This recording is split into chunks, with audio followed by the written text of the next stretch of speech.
Mən coşqun arazam, mən dəli kürəm. Mən coşqun arazam, mən dəli kürəm. Qurban olduğum Azərbaycana.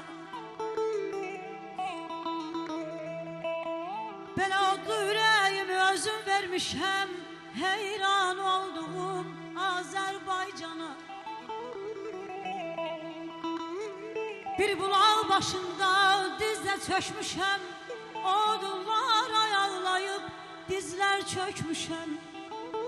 Canımı mən özüm qurban demişəm, qurban olduğum, heyran olduğum Azərbaycana. Şehitlerin serbi tek yollar boyunca serin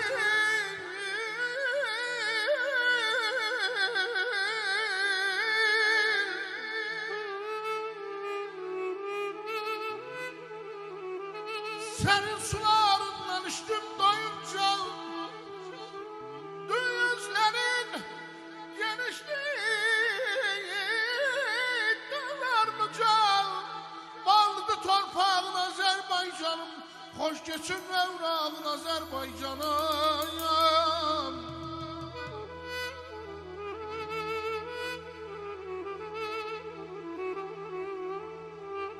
Ay mehribayan vətən, ay vətən, səndən yüzün keçsə doğulmaram mən.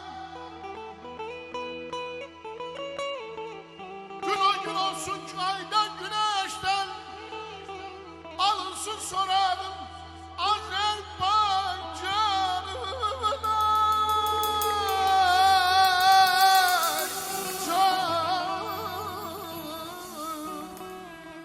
Baxdıqca yurdumun cah cəlalına